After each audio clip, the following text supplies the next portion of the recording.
Estamos mais uma vez preparando o nosso coração para celebrar a bonita festa de Corpus Christi. E nesta festa de Corpus Christi, a gente quer que você celebre com toda a piedade, celebre com toda a sua fé, celebre também com o seu entendimento a maravilha deste sacramento da Eucaristia que Jesus deixou para todos nós. E é tão bem e tão bom a gente ser um cristão eucarístico, a gente ser alguém que constantemente, quando se coloca diante da Eucaristia, não vai praticar apenas um ato de piedade, um ato de devoção pessoal, mas vai principalmente vivenciar uma ação da igreja, uma vivência do ser igreja na sua profundidade maior, que é esta em comunhão com Jesus, em comunhão com o seu Evangelho, em comunhão com o seu reino, que nos traz de presente o Pai e o Espírito Santo. E para conversar com a gente, eu queria dar as boas-vindas hoje ao Padre Luiz Carlos de Oliveira. Seja bem-vindo, Padre Luiz Carlos. Obrigado, é muito bom estar aqui. Isso, Padre Luiz Carlos é formado em teologia e em liturgia, não é mesmo? Sacramentologia, então ele tem muita coisa para partilhar conosco. E está novamente conosco o Padre Ferdinando, nosso editor, nosso escritor, nosso pastoralista missionário. Ferdinando, mais uma vez, bem-vindo. Tá bem, Ulisses, muito obrigado e um abraço a você, telespectador. Vamos lá então conversar em comunhão. Eu creio que você percebe a profundidade desse título que nós escolhemos para esse tríduo. Porque nós queremos que realmente a Eucaristia seja como Jesus deseja, o grande sacramento da comunhão, esse sacramento que nos coloca o Cristo crucificado, ressuscitado, glorioso, assim bem no meio de nós. Eu vou estar com vocês todos os dias até o final dos séculos. Eu vou estar com vocês sempre que vocês se reúnam e se unam em comunhão, dois ou mais. Foi essa a promessa de Jesus e a Eucaristia, ela é o sacramento, o sinal vivo dessa presença de Jesus. Nós já conversamos com vocês sobre o pão na Bíblia Sagrada e como esse pão ele tem uma simbologia para a própria vida de cada ser humano, para a própria vida de cada família e é o alimento básico de todo ser humano. Então é muito importante que você perceba esse significado bonito que vai dando um sentido maior para a nossa comunhão. Vamos ver um pequeno VT que ajuda a ilustrar tudo isso sobre o qual estamos conversando. A Eucaristia é o pão da vida eterna. E só a fé explica como o pão se torna corpo e sangue de Cristo. É Jesus real e pessoalmente presente no pão e no vinho que o sacerdote consagra. Santo Agostinho dizia que a Eucaristia é o pão de cada dia, que se torna como um remédio para a nossa fraqueza de cada dia. Foi exatamente para ser o remédio e sustento de nossa vida que Jesus instituiu a Sagrada Eucaristia, para ser o maior e mais belo milagre que o Senhor realizou e quis que fosse repetido a cada missa, para que Ele pudesse estar entre nós e assim nos curar e nos alimentar. São João relatou com detalhes no capítulo 6 de seu Evangelho: Eu sou o pão vivo que desceu do céu. Quem comer deste pão viverá eternamente. E o pão que eu darei é a minha carne para a salvação do mundo. Pela fé, cremos que a presença de Jesus na hóstia e no vinho consagrados não é simbólica, mas é real. Isto se chama o mistério da transubstanciação. Transubstanciação significa que o pão e o vinho apresentados no altar da missa se tornam o corpo e o sangue de Cristo, pela força do Espírito Santo. Isso explica a presença real e maravilhosa de Nosso Senhor na hóstia sagrada. Que bonito esse VT e ao mesmo tempo quanto assunto ele pode nos dar para conversar. você se lembra que nós falamos muito da Eucaristia, do pão, a partir até mesmo da Páscoa judaica, quando saíram libertados da escravidão do Egito, quando ali no deserto comeram um pouco de maná, quando a cada ano, novamente, eles tomam o pão na sua refeição familiar, matam um cordeirinho e celebram a recordação, o memorial de tudo que Deus fez pela libertação daquele povo e para unir aquele povo ou aquelas tribos em um só povo. Tudo isso desemboca naquilo que Jesus vai nos dar, a última ceia, a Eucaristia.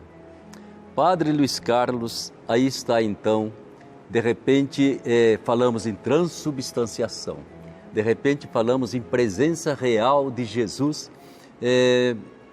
Tudo bem, a teologia ela vai tentando se aprofundar e compreender tudo isso, mas quando você olha para aquilo que Jesus realizou, como é que você vê hoje a nossa celebração da Santa Eucaristia? Eu perguntaria assim, será que um daqueles apóstolos que estava lá na última ceia, se ele visse a gente celebrando uma missa na Basílica, ele iria olhar e ver assim, é a última ceia de Jesus? Ou será que ele ia levar um susto e falou, é isso aí que é aquilo que Jesus fez conosco? O que você acha, Padre Luiz Carlos? É um pouco de provocação para a gente refletir. É bem provocante. E a história da missa, que parte da ceia de Jesus, foi um momento de refeição. Foi durante uma ceia que Jesus instituiu a ceia eucarística, que ele deixou a Eucaristia, mas como comunhão, ceia de comunhão.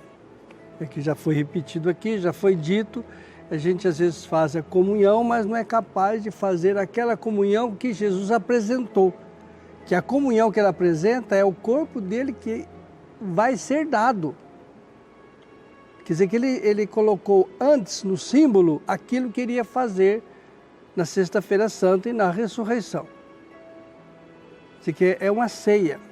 E a ceia centrada no pão e no vinho, que era a comida da ceia eucarística judaica, mas tinha outras coisas também, mas era o central, o pão ázimo e o vinho. E por que, uma pergunta que a gente não faz, por que pão e vinho? Sei. São alimentos constitutivos da alimentação. Mas quando começou isso? Tem uma epopeia chamada de Gilgamesh, em que ela deve ir lá para ser 2.700 anos antes de Cristo. E ali diz, no final da epopeia, o Gilgamesh foi um herói e foi morto. E diz, aos heróis não se oferecem sacrifícios, mas pão. Não se oferece, não se faz libação de vinho, não se oferece, mas oferece o vinho. Sei. E nesse ponto, então, o pão e o vinho entraram como sendo a oferta fundamental para o herói. E que, então, já era nesse tempo o pão e o vinho elementos fundamentais do alimento. Se nós olhamos a Bíblia, os sacrifícios, todo sacrifício oferecido de animais tinha sempre um copo de vinho que era derramado sobre a vítima e farinha. Melquisedeque, o que ele ofereceu apresentou a Abraão? Pão e vinho, misterioso sacrifício, uma misteriosa oferta que ele faz. Não é misteriosa, é que nós não sabemos. Foi normal. O pão e o vinho eram parte da cultura de todo o povo mediterrâneo. Já vinha a cultura.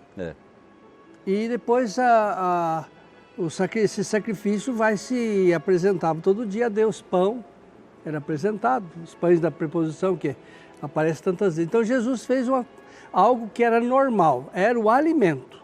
Sim. É curioso aqui, por que a gente faz o jejum para a Eucaristia? A gente pensa que é para ter respeito, e não é. Os místicos antigos aí do primeiro século dizem que o jejum eucarístico é para você sentir fome.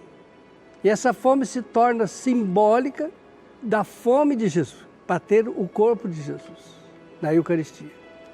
Sentir o sabor de comer A fome, aquele sacia. pão. Então, por isso que a gente perdeu muita noção dessa saciedade, porque vemos em São Paulo que ele diz que alguns vêm aqui para a missa, a celebração da comunidade era para alimentar o povo. Você já tem riqueza, come em casa, deixa aqui para os outros que não têm. Então, que era um momento social e religioso. Nós vemos lá em São Paulo isso, explicando. Eu creio que a liturgia antiga, se não me engano, o povo já trazia sempre Exatamente. o pão, né? Que posteriormente, acho que São Justino que fala, separa-se para ser o pão simbólico sacramentado, né? Mas esse pão é repartido em toda a comunidade. Cada um trazia pão e vinho, que ali se escolhia para o melhor para a celebração, e o resto ficava destinado ao clero e aos pobres. Acho que os pobres devem ter recebido algumas vezes, né? Mas era destinado ao sustento da igreja. A igreja que sustentava os pobres não tinha outro socorro. E aí, nós vemos aí bem esse aspecto.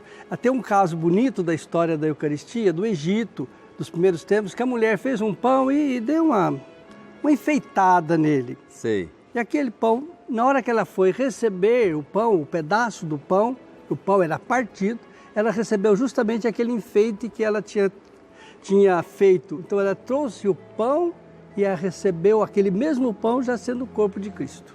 Olha, que Ulisses, interessante. aí Sim. ele está me lembrando, eu estou lembrando na passagem do profeta Elias, com a Verdade. viúva de Sarepta. A farinha, que ele lembrava, o cozimento, não, mas é só para eu e meu filho comer e morrer. Não, faça. Essa insistência do profeta. Reparta esse restinho. E aí não esvaziou mais essa farinha, né? Eu acho que ali já está o grande sentido mesmo.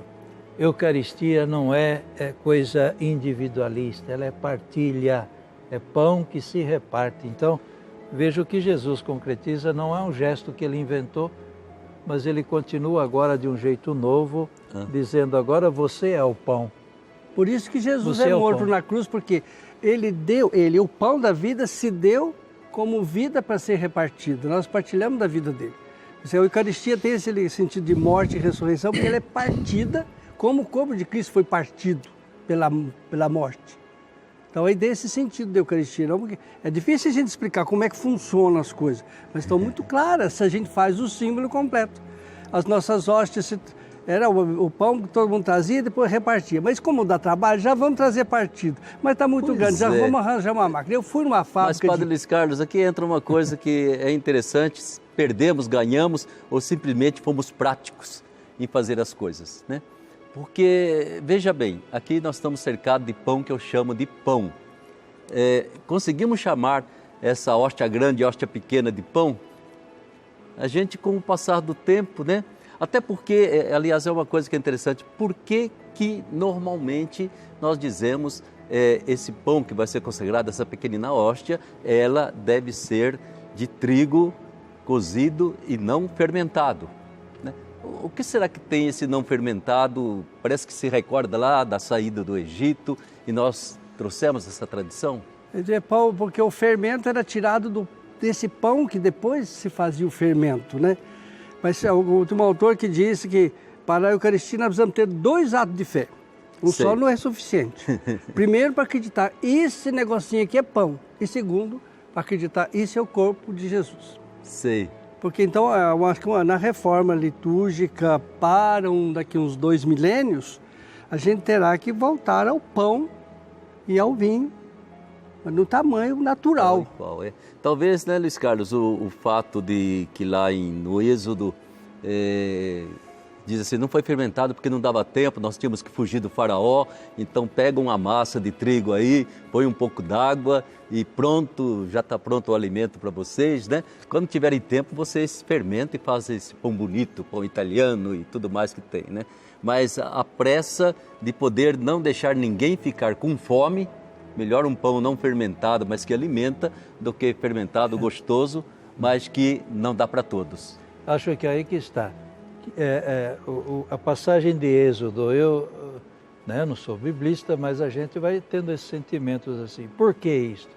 Para que não falte. Para que ninguém passe fome. Para que todos tenham. Então o importante é ter o fermento? Não, não. O importante é o gesto do outro também ter para comer. Por isso a Eucaristia, a gente volta a dizer, ela é alimento. É comunhão, em comunhão. É comunhão. Em comunhão, você Por tem isso toda a que razão. se parte na missa o pão. É o gesto que o povo não vê mais. Que a missa era chamada de fractio panis, a fração do pão. Vamos dar a fração do pão, vamos partilhar o pão agora. Então a gente pode dizer, numa paróquia, num lugar que celebra a missa, onde haja gente passando necessidade e fome, a missa não está bem celebrada. Essa missa seria nula, porque ela não chegou na finalidade dela, foi que o pão repartido. Partir é muito fácil, mas agora repartir... Veja que até o gesto de partilha, às vezes, é parte nossa, é culpa nossa de clero, e tem que fazer o meia-culpa, né? Mas, às vezes eu tenho a impressão, Padre Luiz Carlos, que a gente celebra, uma coisa é celebrar a missa, outra coisa é dar comunhão. Ou seja, eu não reparto aquele pão que está sobre o altar, eu já deixo o sacrário cheio e perdemos um sentido tão bonito de partilha. Já não repartimos ali, né? E, mais ainda, vai lá no sacrário, pega e sai os ministros dando comunhão por aí. Eu não sei, a gente ritualiza as coisas e às vezes sacrifica o significado mais profundo, né, que deveria haver em tudo aquilo que foi o gesto de Jesus. Por isso que eu falava para você e perguntava até onde algum dos apóstolos, olhando a gente celebrar missa hoje, iria reconhecer, é a última ceia de Jesus. Pode ser que ele ficasse perguntando, é algo que eu conheço, mas não percebo muito bem o que está acontecendo. É o que Jesus deve falar quando vê algumas imagens bonitas dele, que é esse sujeito aqui? Tem nada a ver com aquele homem de Nazaré, simples, humilde do povo. Ou seja, minha gente, é sempre uma conversão da nossa parte, isso é importante, né? Mas, independentemente das nossas falhas e fraquezas, a nossa fé nos faz perceber. Jesus continua conosco. Jesus continua repetindo o tempo todo, tome, coma, sou eu, ressuscitado, que estou aí com você. Eu acho que aí está o importante, que supera as nossas deficiências, as nossas falhas e até mesmo as nossas infidelidades ao que Jesus fez. Uma infidelidade na Eucaristia está preocupado com o rito, né? É verdade. Com o ritualismo, não que ela não tenha o rito. Claro, vai ter o rito e vamos celebrar, mas com o ritualismo. Acho que é um grande pecado hoje, né? Certamente. E vamos entrar então, Padre Luiz Carlos, Padre Ferdinando, responda quem desejar, né? É claro que a Santa Eucaristia, ela não é um momento, não é uma celebração, ela é uma vivência, né?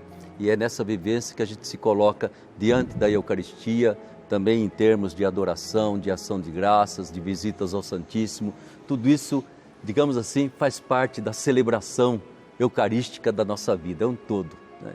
Eu percebo que eu celebro a Santa Missa, depois eu me ajoelho diante do Santíssimo, depois eu faço a minha oração, mas tudo isso é a celebração, o todo da vida eucarística da gente. Nesse sentido, preparar-se bem para participar da Eucaristia. Nós já tocamos em alguns pontos, mas como é que a gente podia explicitar bem? Porque quando criança a gente aprendia lá que não podia comungar com pecado mortal, né? Mas vou eu entender o que era o tal pecado mortal, de garoto não entendi, né? Hoje a gente já sabe mais ou menos que tem gente que comunga com pecado mortal exatamente por esses pecados que nós lembramos de não comunhão com ninguém, né? De divisão, de ódio, tudo isso, né? O pecado mortal, é aquele que separa, né? Mas como que a gente se prepara bem para participar da Eucaristia? Eu gosto de ver de modo muito simples. Sei. E ao mesmo tempo assim, olha, se eu vou para a missa, eu posso comungar hoje, eu tenho que perguntar como que foi a minha relação de amor com as pessoas, né? Como que eu tratei as pessoas, como eu me aproximei das pessoas. Não estou falando de passividade, né? Mas a relação pacífica com as pessoas, às vezes, é claro, o momento exige uma determinação, isso é outra coisa, né? Mas eu vejo assim, como que eu vivi este momento antes de comungar. Foi uma relação de amor? Se foi, acabou. Eu acho que não tem... É o mandamento de Jesus, amai-vos como eu vos amei, né? Então eu vejo a partir daí. Senão a gente fica buscando o pecadinho, fiquei com raiva, tive não sei o quê. Alguém vai dizer para mim assim, fiquei com raiva, já passou, já é que eu fico com raiva da pessoa de ter perdendo tempo, né, disto. E não, vamos criar uma relação de amor. né? É. Por isso, na confissão, acho que é muito melhor a gente falar do amor de Deus do que ficar analisando causas e pecados. E acolher a pessoa e perdoar. É verdade. E nós entramos numa questão muito séria, que é quando eu posso comungar, quando eu não posso. Se a minha situação permite eu comungar, nós estamos quase todos os dias, a gente quando atendia a confissão, agora nós estamos parados, né? Quando a gente encontra casos de envolvidos, pessoas que fazem 40, 50 anos que não podem comungar por causa de uma situação. Agora a pergunta que a gente faz é: Jesus veio para premiar os bons ou para curar os maus? Os bons já estão premiados. Veio para curar. Jesus é remédio. Às vezes a pessoa não fui comungar porque é tal de perder uma missa, estou em pecado mortal e vai, eu penso aquilo. Então, por que eu vou cortar a comunhão quando uma mulher uma vez disse uma coisa que me balançou, assim, sem Jesus eu não saio dessa situação. Então Jesus é remédio. Se nós precisamos transformar os prêmios, Jesus prêmio para as almas puras, que às vezes não são puras coisíssima nenhuma, são umas 3 coisinhas que são puras, mas no resto são tudo cheio de maldade, de exploração. A gente nem critica a pessoa que está explorando o povo, está maltratando, está de comungar, e até presidentes, chefes de Estado, outras coisas mais, e receber comunhão do Papa, aí não é problema. Não por ele ser presidente, mas pelo genocídio que estava provocando. Então isso não é problema. Mas agora a comunhão é a solução para os humildes, para os pobres pecadores. Exatamente, entende? Eu acho que é muito importante esse aspecto da Santa Comunhão, entende? Como um grito do ser humano dizendo: meu Deus, eu preciso do Senhor. Estou com fome, necessito do Senhor, né? E isso é importante para nós porque não é comunhão dos anjos, é comunhão dos homens e das mulheres que estão na labuta aqui na terra, né? Remédio. Não é prêmio de perfeição, você diz, mas é grito de socorro, de alimento, de fome, de desejo de Deus na vida. Então há sempre uma conversão. Eu acho que essa conversão que é importante. Eu quero ser melhor, eu quero resolver esse caso, eu quero escapar dessa situação, né?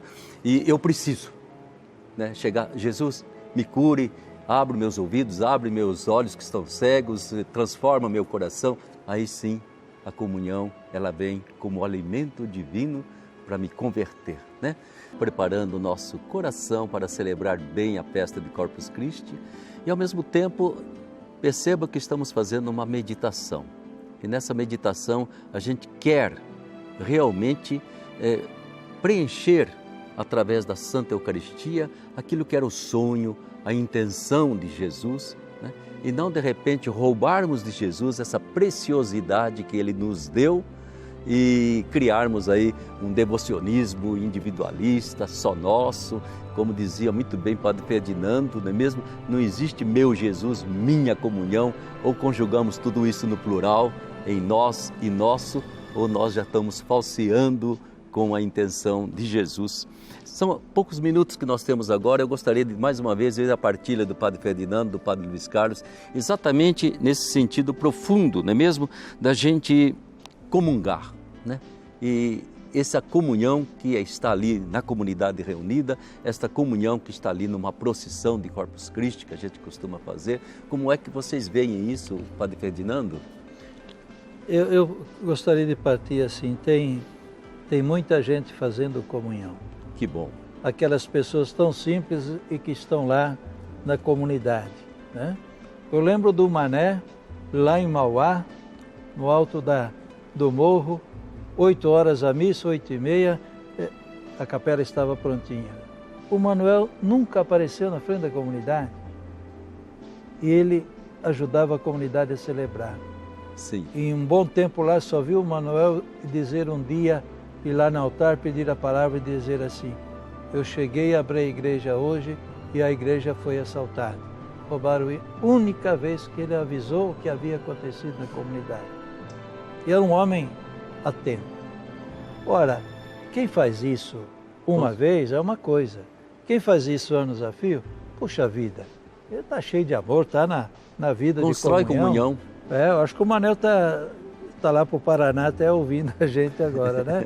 Deve se lembrar disso. Então, o ato público do Corpus Christi é dizer assim: nós queremos viver em comunhão com Ele, mas dentro desta sociedade, com todas as ramificações com a sua grandeza, com as suas precariedades. Certo, né? Padre Luiz Carlos, essa importância da comunhão na sua totalidade. Eu acho que a gente, depois aí que se instituiu o Ministério Extraordinário da Eucaristia e a comunhão para os doentes, impressiona muito o quanto a comunhão faz bem para os doentes. Porque às vezes é a única visita que o doente recebe, que o idoso recebe, que é a visita de Jesus e a Eucaristia. Isso é impressionante. E quanta gente, pelo menos digo do Brasil, porque eu não sei dos outros países, quando no Brasil, com a quantidade de doentes que recebem a comunhão semanalmente. É muito bonito. Até as pessoas dizem, aqui a gente já faz o altarzinho e para receber a comunhão. E o dia de receber, papai, mamãe já ficam prontos. E quando troca o dia, a cabeça troca o dia da divina comunhão, a gente dá um trabalho danado. Mas a beleza de saber que Jesus está ali.